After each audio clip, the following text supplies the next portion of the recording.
ខ្ញុំប្រកាសណាសនមស្ការថ្វាយបង្គំព្រះរតនត្រ័យសូមថ្វាយបង្គំព្រះសង្ឃគ្រប់ព្រះអង្គសូមគោរពលោកតាបណ្ឌិតកុលភេង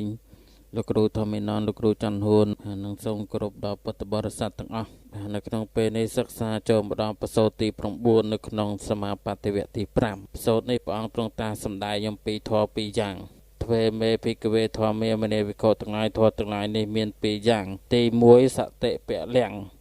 កម្លាំងស្មារតីទី2សមាធិពលៈកម្លាំងសមាធិទាំងធម៌ពីរយ៉ាងហ្នឹងចង់និយាយអំពីកម្លាំងដែលជាពលៈហ្នឹងមានច្រើនដូចយើងសិក្សាក្នុងថ្ងៃម្សិលមិញហ្នឹងបានពលៈពីរយ៉ាងរួចហើយចឹងចូលមកដល់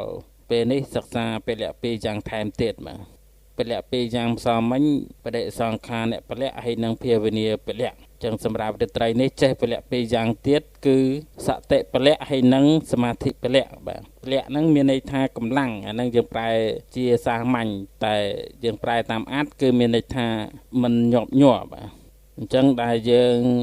ពោលថាសតិពលៈហ្នឹងសតិនឹងឯងហើយដែលយើងហៅថាពលៈហ្នឹងពីព្រោះមិនញាប់ញ័រដោយរួចផុតអំពី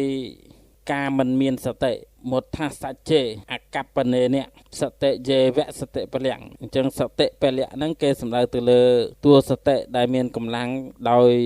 មាននៅសតិនឹងជាប់ជានិច្ចមាននៅសតិកើតឡើងច្រើនណានឹងហៅថាជាសតិពលៈហើយសមាធិពលៈមានន័យថាអធិចេអកប្បនេនៈសមាធិយេវៈសមាធិពលៈ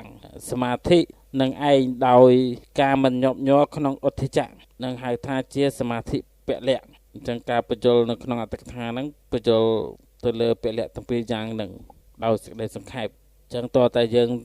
ទៅមើលក្នុងទីដតីទៀតដែលលោកធ្វើសេចក្តីបញ្យលនឹងទើបអាចចាប់សេចក្តីអត្តន័យរបស់ពលៈពីរយ៉ាងហ្នឹងបានអញ្ចឹងដំបូងយើងសិក្សាអំពីពលៈសិនណាពលៈមានន័យថាមិនញាប់ញ័របាទអញ្ចឹងលោកសំដែងបញ្យលនៅក្នុងបទនឹងថាអកប្បណដ្ឋេនៈពលៈឈ្មោះថាពលៈដែលអត្ថាមិនញាប់ញ័រពលិយន្តិឧបណ្ណេបដិបក្ខធម្មេ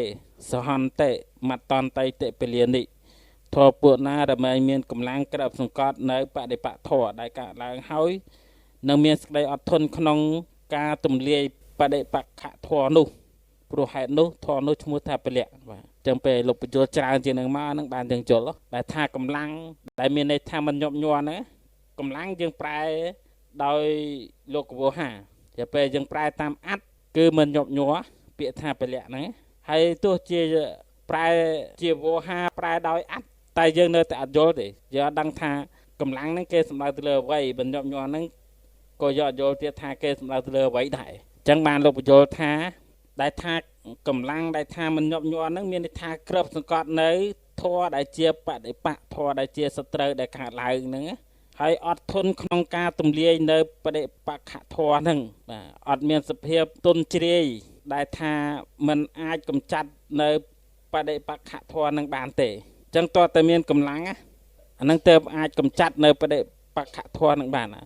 ហ្នឹងឯងដែលចង់និយាយថាมันញាប់ញ័រណានេះអត់ធន់ក្នុងការទម្លាយបដិបក្ខធម៌ហើយនឹងក្របសង្កត់នៅបដិបក្ខធម៌ដែលកើតឡើង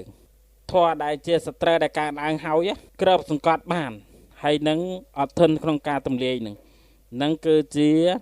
អត្ថន័យរបស់ពាក្យថាមិនញាប់ញ័រដែលជាកម្លាំង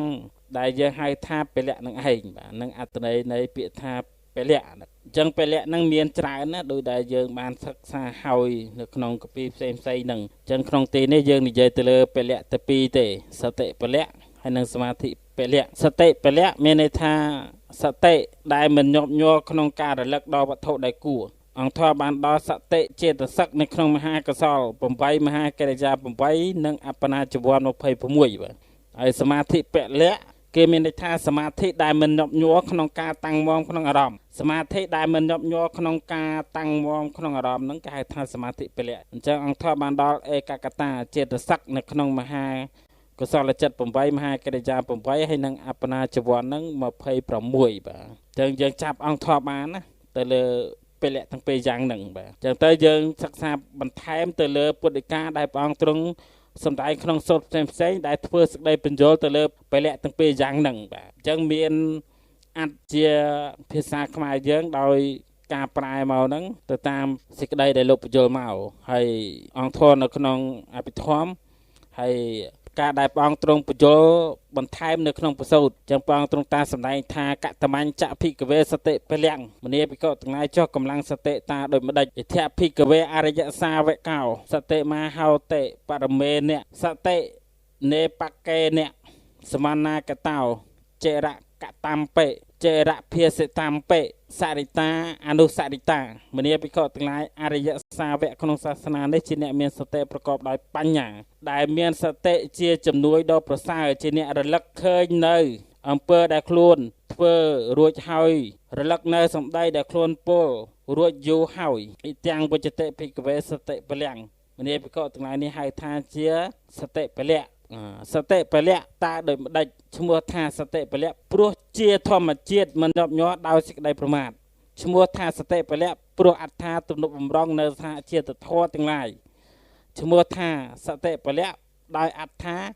ឲ្យតាំងនៅសុបក្នុងនិរោធនេះហៅថាជាសតិពលៈបាទនឹងភាសាដែល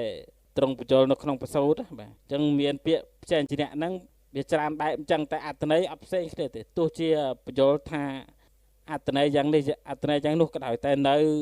ក្នុងអង្គធម៌នឹងដដែលតែគ្រាន់ថាភាសាសំដែងនឹងវាច្រើនបែបបាទនៅក្នុងប្រសូតហ្នឹងអញ្ចឹងទៅសមាធិពលៈមនីភិក្ខុទាំងឡាយចុះសមាធិពលៈតាដោយម្ដេចមនីភិក្ខុទាំងឡាយអរិយសាវកក្នុងសាសនានេះស្ងាត់ចាកកាមស្ងាត់ចាកអកុសលធម៌បានដល់នៅបឋមឈានដែលប្រកបដោយវិតកវិចារៈមានបៃតិនិងសុខៈដែលការដំពេសេចក្តីស្ងាត់ព្រោះរងាប់វិតកវិចារៈបានដល់ទុតិយជាតិជាគុណជាតិមាននៅក្នុងសន្តាននៃខ្លួនមានសេចក្តីជ្រះថ្លាមាំគឺសទ្ធាមានសភាពជាចិត្តខ្ពស់ឯកមិនមានវិតកមិនមានវិចារៈមានតែបៃតិនិងសុខៈដែលការដំពេសមាធិគឺបឋមឈានព្រោះលះបង់នៅបៃតិផងជាអ្នកប្រងើយកន្តើយផងមានសតិសម្បជញ្ញៈផងទទួលសុខដោយនាមកាយផងក៏បានដល់តតិយឈានដែលព្រះអរិយៈទាំងឡាយតែងសរសើរថាបុគ្គលអ្នកដល់តតិយឈានដែលមែនជាអ្នកប្រងើយកន្តើយមានសតិនៅជាសុខព្រោះលះបង់នៅសុខផងលះបង់នៅទុក្ខផងព្រោះអស់សោមនស្សនិងទោមនស្សក្នុងការមុនផងក៏បានដល់នៅចតុត្តឈានដែលអត់ទុក្ខអត់សុខមានតែសតិដ៏បរិសុទ្ធដោយឧបេក្ខាមនីភិក្ខុទាំងឡាយនេះហៅថាកម្លាំងសមាធិបាទនឹងហៅថាសមាធិពលៈគេសម្ដៅទៅលើឈាន4សមាធិពលៈតើដោយម្ដេចឈ្មោះថាសមាធិពលៈព្រោះជាធម្មជាតិមិនញាប់ញ័រដោយសេចក្តីរាយមាយឈ្មោះថាសមាធិពលៈព្រោះទំនុកបំរុងនៅសហជាតិធម៌ទាំងឡាយឈ្មោះថាសមាធិពលៈដោយអត្ថាឲ្យតាំងសុបនៅក្នុងនិរោធនេះហៅថាសមាធិពលៈបាទនឹងផ្សេងជាអ្នកមួយបែបទៅនោះហើយផ្សេងជាអ្នកមួយបែបទៀតបាទមនីភិក្ខុទាំងឡាយចោះកម្លាំងសតិគួរឃើញក្នុងធម៌ណាបាទគួរឃើញក្នុងសតិប្បដ្ឋាន4បាទកម្លាំងសតិគួរឃើញក្នុងធម៌នេះមនីភិក្ខុទាំងឡាយចោះសមាធិពលៈគួរឃើញក្នុងធម៌ណាគួរឃើញក្នុងឈាន4កម្លាំងសមាធិគួរឃើញក្នុងធម៌នេះបាទឃើញទេអញ្ចឹងសតិពលៈហ្នឹងគឺគួរឃើញក្នុងសតិប្បដ្ឋាន4ណាអញ្ចឹងយើងសំដៅទៅលើសតិប្បដ្ឋាន4នឹងហៅថាជាសតិពលៈបាទហើយសមាធិពលៈគួរឃើញក្នុងឈាន4អញ្ចឹងយើងសំដៅទៅលើបាទសមាធិឈានអញ្ចឹងបានសេចក្តីច្រើនដែលជាប់ទាក់ទងជាមួយនឹងពលៈទាំងពីរយ៉ាងហ្នឹងនឹងគ្រាន់តែមានការបញ្ចូលផ្សេងគ្នាអញ្ចឹងតែអត្ថន័យមិនខុសគ្នាទេណាយើងមើលឲ្យដឹងថាអត់មានអត្ថន័យផ្សេងពីហ្នឹងទេអញ្ចឹងព្រះអង្គទ្រង់តាសម្ដែងបញ្ចូលទៀតបាទមនីភិក្ខុទាំងឡាយអរិយសាវកនេះជាអ្នកមានសតិប្រកបដោយសតិជាអ្នកមានបញ្ញា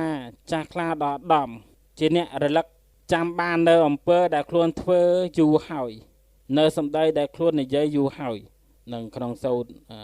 នឹងមានការសម្ដែងចឹងដែរបាទតែសម្ដៅទៅលើការចម្រើននៅ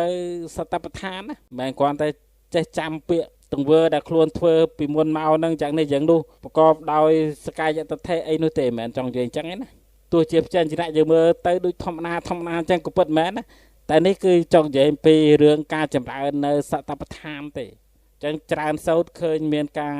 ពោលយ៉ាងហ្នឹងណានឹងជាប់តាក់ទងជាមួយនឹងកម្លាំងទាំងពីរយ៉ាងហ្នឹងបាទនឹងខ្ញុំអរតនីចេញពីប្រសូតផ្សេងបាទច្រើនប្រសូតនៃលក្ខណៈច្បល់ចូលគ្នាច្រើននៅក្នុងគម្ពីរអង្គត្រនិកាយណាសបោហ្នឹងនឹងយើងរៀនរួចហើយឲ្យតែយើងទៅមើលមេរៀនចាស់ទៅជួបឲ្យរឿងសតិពលៈហើយនិងសមាធិ ពេលហ្នឹង